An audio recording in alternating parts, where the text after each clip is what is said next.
ഈ രീതിയിലാണ് പോകുന്നതെങ്കിൽ കമ്മ്യൂണിസ്റ്റ് പ്രസ്ഥാനത്തിലെ അവസാനത്തെ മുഖ്യമന്ത്രിയാകും പിണറായി വിജയൻ എന്നാണ് ഒടുവിൽ ഭരണകക്ഷി MLA പറഞ്ഞു വെച്ചത്. അദ്ദേഹത്തെ നയിക്കുന്നത് ഒരു ഉപജാപക സംഘമാണെന്നും PV അൻവർ MLA പറഞ്ഞു നിർത്തുമ്പോൾ ചിലതൊക്കെ അവിടെ നിന്നും തുടങ്ങുകയാണ്.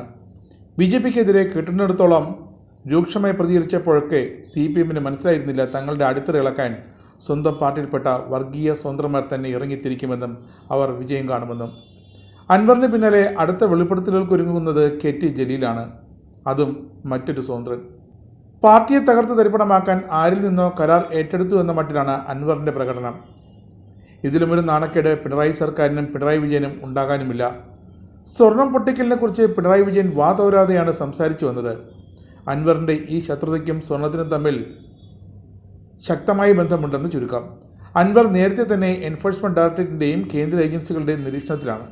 ഇപ്പോഴിതാ അൻവർ മാത്രമല്ല, മുഖ്യമന്ത്രി പിണറായി വിജയൻ അടക്കം ചില പാർട്ടി നേതാക്കളും EDയുടെ നിരീക്ഷണത്തിലായി. സ്വർണ്ണക്കടത്തിനെക്കുറിച്ച് അൻവറിന് ചിലതല്ല കാര്യമായി തന്നെ അറിയാമെന്ന് വ്യക്തം. അൻവർ മനസ്സ് തുറന്നാൽ അത് ചെന്ന് നിൽക്കുക സെക്രട്ടേറിയറ്റിലേക്കാകും. പല ഉന്നതന്മാരും പണമുണ്ടാക്കുന്നത് സ്വർണ്ണക്കടത്തിലൂടെയും കടത്തുകാരെ സഹായിച്ചുമാണെന്ന് തെളിയും. CPMൻ്റെ വരുമാനം വരെ ഈ സ്വർണ്ണക്കടത്തിൻ്റെയും പ്രധാന പങ്കാണെന്ന് തെളിയുകയും ചെയ്യും. അതാണ് പിണറായിയുടെയും CPM നേതാക്കളുടെയും ഭീതി. അതുകൊണ്ടാണ് പാർട്ടി പറയുന്നത് എതിർക്കുന്നവർ അവരുടെ വഴിക്ക് പോകണമെന്ന്. സ്വതന്ത്രമായി നിന്നാലോ KK രമയെ പോലെ പുതിയൊരു പാർട്ടി രൂപീകരിച്ചാലോ ഒന്നും അൻവറിന് ഒരു പരിരക്ഷയും ഇനി കിട്ടില്ല. അധികം താമസിയാതെ അൻവർ കുഴിച്ച വീഴിൽ അൻവറും വീഴും, CPMും വീഴും.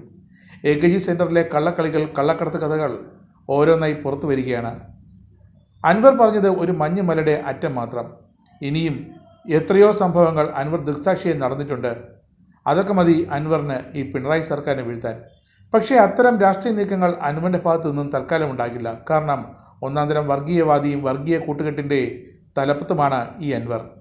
അതുകൊണ്ട് തന്നെ അൻവറിൻ്റെ ലക്ഷ്യം പാർട്ടിയെ തകർക്കലല്ല, തൻ്റെ വർഗീയ അടിത്തറ ഒന്നുകൂടി ശക്തിപ്പെടുത്തുക എന്നത് മാത്രം.